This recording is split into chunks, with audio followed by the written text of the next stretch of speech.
Hi, I'm Dennis Murphy from Sustainable Silicon Valley. We've partnered with KMVT 15 to launch Exergy TV, a show that explores the Bay Area's energy and potential to change our environment. I'd like to thank producers Josh Young and Marisol Malara for their energy in transforming an idea into action. So what is Exergy? First answer is to look it up because it's a good read about the second law of thermodynamics. But really, in short, it's about the available energy and the useful work potential of energy. But secondarily, it's about the potential to cause change in an environment and an ecosystem health indicator. We thank you for watching. Now on with the show.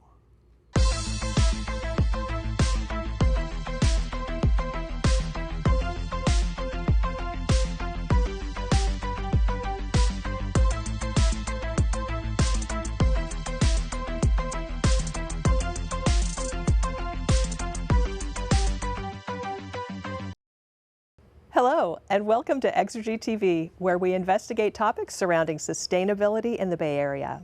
I'm your host, Melissa Dinwiddie. On today's show, we will be discussing our water supply. What are the issues? What is being done? And what can we do to ensure a sustainable water supply? Joining me is the former and current mayor of Mountain View. She has served and is serving on various water resources boards and commissions, and has spent an entire career as a civil engineer specializing in water resources management. There is no better person to talk to about this issue. I am delighted to welcome Mayor Pat Showalter. Thank you. It's very nice to be here. Pat, it is such a delight to have you here. I know that the last 20 years of your career have been devoted to flood protection and environmental restoration. And before that, you graduated from Mount Holyoke College with majors in geology and American history, and you got a master's in civil engineering at UC Berkeley, which is my alma mater, by the way. And I'm really curious, what got you interested in water in the first place? And let's start there, and then also, what are some of the projects that you've worked on? Okay. Well, going back to when I was in college, I was a geology major, and there's an awful lot of geology that you don't see. It's things that, happen at depth. They take millions of years, and I just really wasn't excited by that. And so I made this list of what are all the geological things I've liked, and they all had to do with water. So I said, okay, I'm going to take hydrology. So they didn't offer it at my college, so I took a semester at Princeton where they did have it, and I took hydrology, and I was hooked. I just thought it was fascinating, and so I planned to go to graduate school. And at that time, if you were going to work in hydrology, the most likely thing to do would be to get a master's in civil engineering and then specialize and take all the hydrology classes, and that's what I did. Fabulous. And I know you had a little personal incident in Princeton as well, isn't that right? Yeah, fortunately I met my husband, and it was a great semester. What so can it all I say? worked out. So what changes do we anticipate for our water supply due to climate change? And how are we building resilience to prepare for the future? That's a really good question. And, we really expect a lot more volatility in how our rain falls. So historically, we've had snow, a big snowpack in the Sierras that for California serves as a reservoir. And it snows during the winter, and then during the spring and summer, hopefully it slowly melts and comes down and feeds into reservoirs and streams. And that's really the big supply of water for most of California. But moving forward, we know that there is going to be much more rain falling in the mountains. And And so although we expect the amount of water to be about the same, the form of that water is going to be different. And so some of that water is going to rush down in the middle of the winter in storms and cause more flooding than we've had. So that's going to mean, from a water supply point of view, we need to have more storage facilities for the surface water. And we just need to be organized so that we can take care of that volatility. And actually in California, that we're maybe better suited to do that than most places, because when you think about it, we have a 6-month drought every year. You know, we have a Mediterranean climate, and what that means is it rains and snows from October through April, and then we have sunny weather the rest of the time, right? So we're sort of plumbed to deal with that, but there's going to be even more volatility in the system. Well, speaking of volatility and being prepared, do we have enough water for all the new development that's being constructed and planned for, just for example in Mountain View, where you're mayor? You know, I'm really glad you asked that question, because it's not an easy, it's not just an easy, you don't multiply the number of people by the number of gallons of water, and that's how it works. We actually use almost just 2/3 of the water in Mountain View now that we used in 1980, when we had a lot fewer people. And if you want to really get into the nitty-gritty of it, you should go to the city's urban water management plan. And every city in California is required to put one of these together every 5 years, and it looks out like 20 years. And you basically have to say, well, at complete build out, do we have enough water? And if not, then you have to adjust your zoning or your water supply so that you do. Well, it turns out that in Mountain View, we do have plenty of water for full build out of our zoning plans for the next 20 years, as long as we're in normal years. If we're in drought years, like we had a couple years ago, we'll still need to conserve. Okay, so what accounts for the change from the 70s and 80s to now, the use of water? Yeah, it's really interesting. In the 70s and 80s, there was quite a bit of manufacturing in Mountain View, and it wasn't designed to conserve water. They used, water pretty much as they need it. So there isn't very much manufacturing anymore, and so that's cut it down. But another thing that's cut it down has just been all the changes in conservation that we have.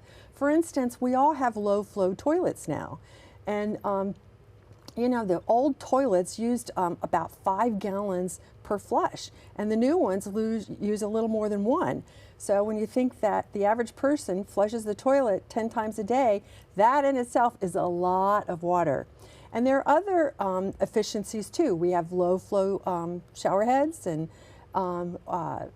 faucets don't run necessarily at the same speeds that they used to, and people are more aware. So those are things that have made it happen.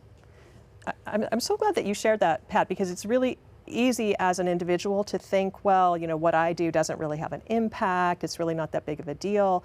But when you add it all together, to see the impact of everybody together making these small changes really does make a huge difference. It really does. It's quite remarkable.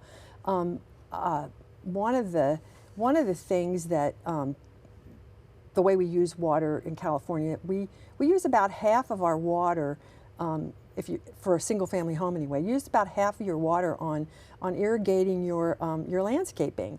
So if you have landscaping that uses a lot of water, like a lawn, then that uses much more water than if you replace it with native plants or just drought tolerant plants. Or perhaps you'll just make the part of the lawn smaller. You might have all of your open space lawn, and you might decide, no, I'll make part of it flower beds, I'll make part of it trees, I'll I'll just reduce the part of the lawn to what I actually use for lawn, like, you know, your kids playing on or your dog. And that makes a big difference. And you can get rebates for that through the city and the Santa Clara Valley Water District. Oh, I bet a lot of people weren't even aware about that. Yeah, and you know, we advertise that really strongly during the drought. But the truth is, it's better to do when we're not in a drought, because when you put in those new plants, they need to be established. And usually the plants are happier, you know, if there's some water. So it's better if the first few years are actually wet, but you know, we don't get to control that and you can't know. So this is a good time. If you're thinking of redoing your landscaping, go for it. It's a great time. Great suggestion. So let's talk for a moment about water quality. What are some steps that we need to take to ensure a high quality of water supply for our community? Well, we have the water supply that we get from the Sierras is in a very pristine area. We get about 80% of our water from the Hetch Hetchy system, and that's in you know, that's part of Yosemite National Park. There's very little happening up there. You know, very little urban. There's no urban runoff into the reservoir, and then it's a closed pipe that comes all the way down here. So that means that our water supply from there is just really clean. And then another thing that is very, I think people don't realize, is how much water is tested. It's not like we rely on the fact that it comes from this pristine area and just take it for granted that by the time it gets here everything is okay. We do chlorinate it locally before it goes into our pipes, and then it's tested. It's tested at the source before it goes into the pipe, and then there are all sorts of places throughout the distribution system that it's tested. I mean, literally, Mountain View's drinking water is tested thousands of times a year.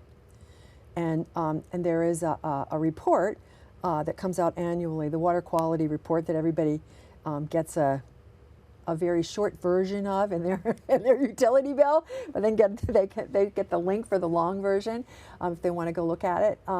Comes out every year that shows how we're meeting the water quality standards. And of course those standards change, and what we measure for, you know, what we monitor for has to change, and we do that. Excellent.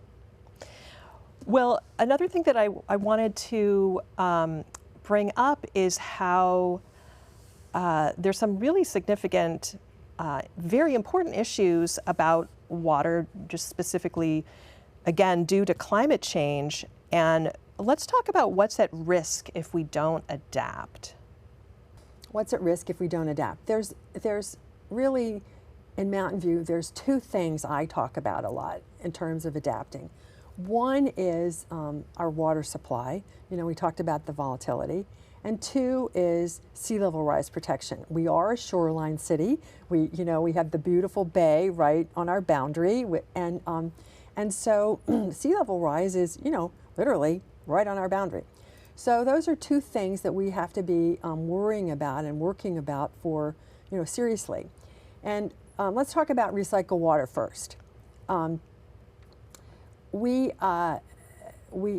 of the water that we use goes through our sewer pipes, and it goes to the treatment plant in Palo Alto, and that water, part of that water is discharged into the bay, and another part of it is discharged into our purple pipe system.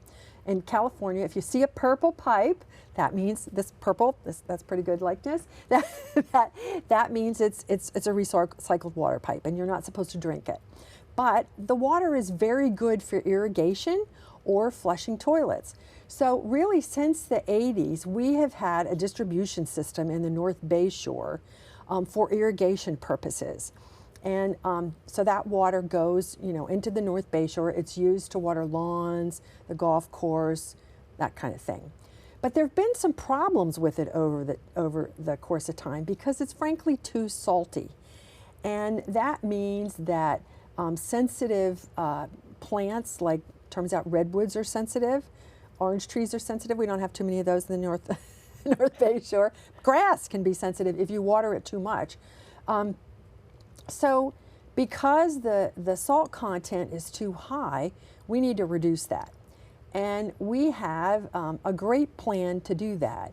What we're doing is we're building a recycled water treatment plant in the corner of the Palo Alto treatment plant. And it's going to take the tertiary treated water that, has been going on for 20, 30 years. It's going to take some of that and it's going to treat it even further. I think we're all familiar with desalination. We've heard about it for many, many years. They use it on the space station. They use it on submarines. But essentially what we do in this plant, this extra plant, is we're going to use some of those desalination techniques. But we're not going to use it on seawater. We're going to use it on the wastewater. And so instead of the total dissolved solids being about 800 or 900, they're going to come out after this process being about 5. And so we're going to mix that. We're going to mix that very, very pure, advanced purified water with our standard recycled water and ship it back into the North Bay Shore. And it's just going to be a much better product because, at the levels it will be great for all of the uses that normal potable water would be. But it's not potable water, and we're not taking it out of, directly out of the snowpack. It gives us local control, and it's drought proof because, we're going to continue flushing our toilets whether there's a drought or not. So this sounds like it's going to be expensive. It is expensive, and fortunately, we have been able to cobble together a series of grants and bonds, and we're also contributing money from our water supply funds to construct this. So it is expensive, but over the long pull, it will pay off. Well, we'll talk more about that in a moment. Up next, we'll find out more about what's being done and what you can do to help ensure a sustainable water supply. But first, let's hear from our sponsors.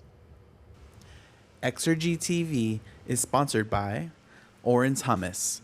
Oren's Hummus has 6 locations and a catering facility servicing the Bay Area from Los Gatos to San Francisco. Oren's prides themselves on authentic food by importing key ingredients to create the traditional flavors of the Mediterranean and Middle East. They combine this with hummus, dips, and sauces that are all made fresh daily from natural ingredients. They use Angus beef, all-natural chicken, and 100% organic eggs. There are never any preservatives or fillers, so you know everything you order is tasty and healthy. Check out their locations in Los Gatos, Cupertino, Mountain View, Palo Alto, or San Francisco to tantalize your taste buds. We would also like to thank Sustainable Silicon Valley. Sustainable Silicon Valley is a nonprofit think and do tank focused on water use and reuse, air quality, mobility, and equitable regenerative communities in a decarbonized Bay Area. You can learn more about Sustainable Silicon Valley and how you can get involved by visiting their website at sustainablesv.org. So, Pat, earlier we were talking about recycled water, which is so fascinating to me. And I know that you've also done a lot of work around sea level rise. Yeah. Can we talk a little bit about that and some of the work that's being done around sea level rise and how to mitigate that? Yeah, and I just want to bring up that one of the reasons that you asked me to be on the show is because I went and spoke to your Leadership Mountain View class.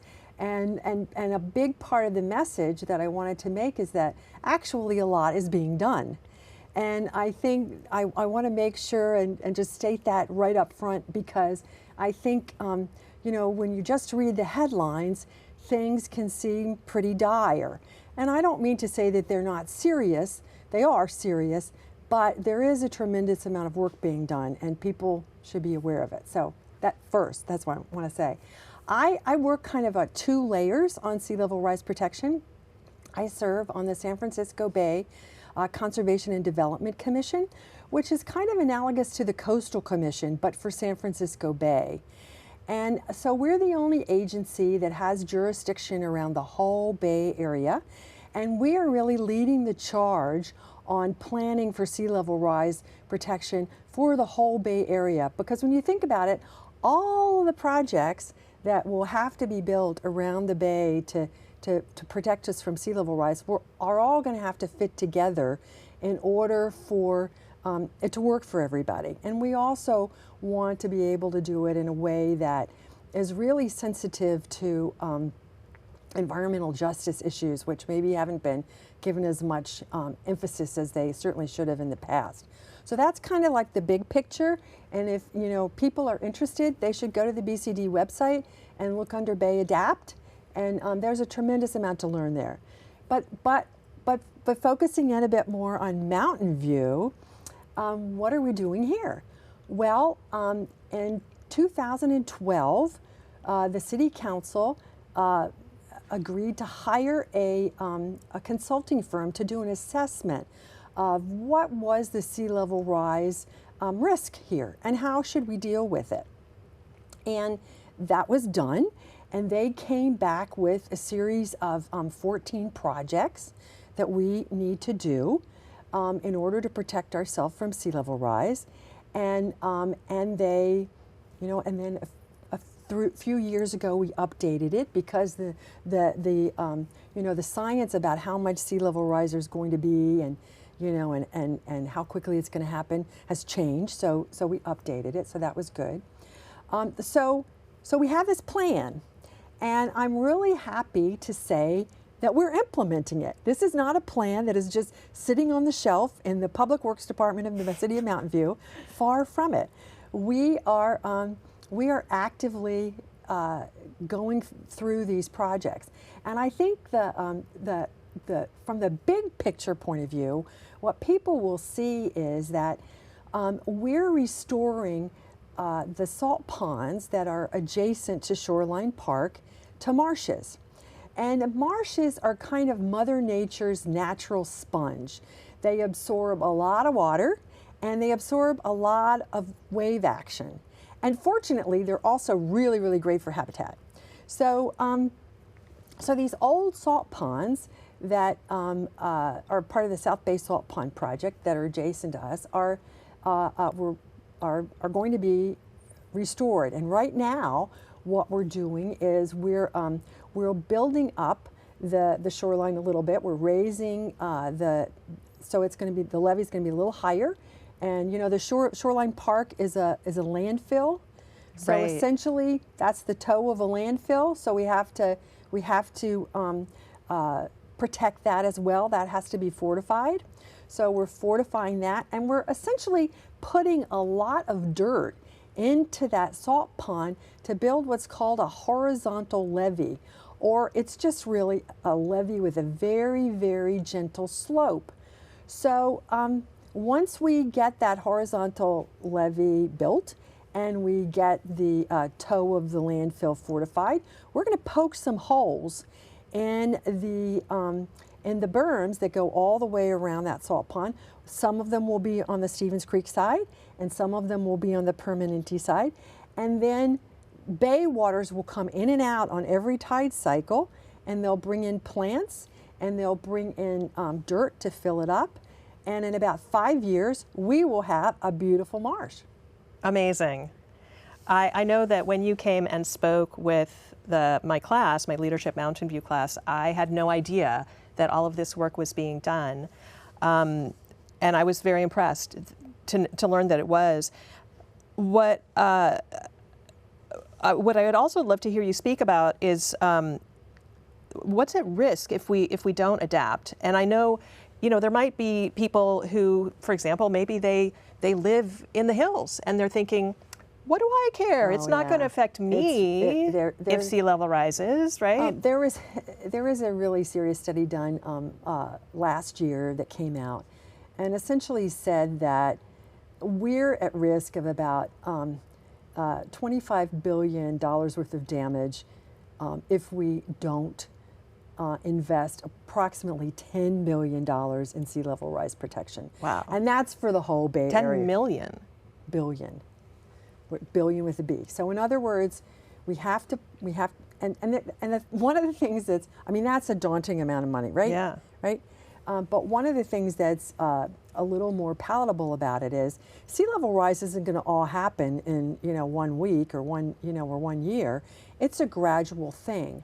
So there are projects that need to be done earlier than others, and that means that the work to protect us from sea level rise really needs to be done over the next 10, 15, 20 years. We don't need to pay for it all now. We don't need to do it all now. But we do need to plan for it and get ready for it and build the basis for it. And one of the first things on the list that need to be done are restoring the marshes. When you look around South Bay, the South Bay is kind of rung with salt ponds. They used to be Cargill salt ponds, and they were literally salt factories for about a century. And then 25 years ago, they were sold to a consortium of the state and the feds, which is called the South Bay Salt Pond Project. And 2 of those ponds are the ones that are adjacent to Mountain View. So there's this plan to restore the vast majority of these salt ponds to marshes. But it takes a while because there's lots of permitting issues. It's expensive. And then after you do it, you have to wait like 5 years for the marsh to develop. So you can't expect the marsh to be protective until it's had time to develop. So that's one of the earliest things we need to do, and that's why we're working on that first. Absolutely. Well, let's switch a bit and let's look at what individuals can do. I know it's really easy to fall into sort of a feeling of hopelessness, a feeling of complacency, a feeling of, well, Pat Showalter, she's the mayor, she's a big muckety-muck.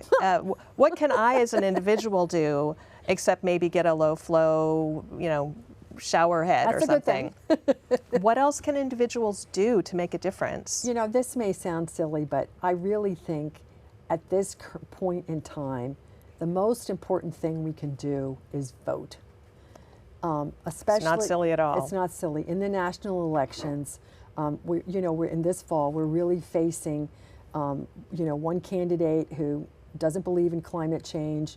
When he was president, he rolled back all sorts of protections, and another candidate that that does and has put forward the largest infrastructure funding in our nation's history. So I really think that can't be emphasized enough. Of course, voting on the local level is really important too.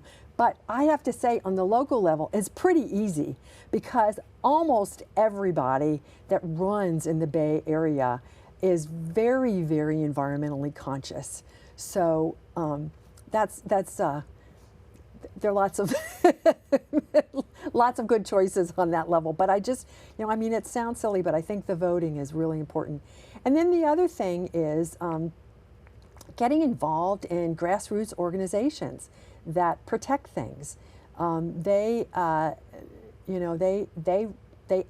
a lot of knowledge and they advocate, and it just makes a tremendous difference to hear from organizations that are made up, of course, of voters and residents about various topics.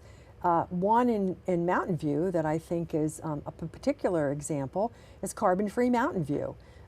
They were instrumental in getting the Sustainability Task Force established 2 times ago. I think it was like about 2010, and then having another one in 2017. And so getting involved is a big deal. Wonderful. Thank you so much. Thank you, Mayor Showalter, for being here with us today, and thank you to everyone who's tuned in. I would also like to thank our crew and our sponsors for making this show possible. I'm Melissa Dinwiddie, and I will see you next time here on Exergy TV. Bye-bye.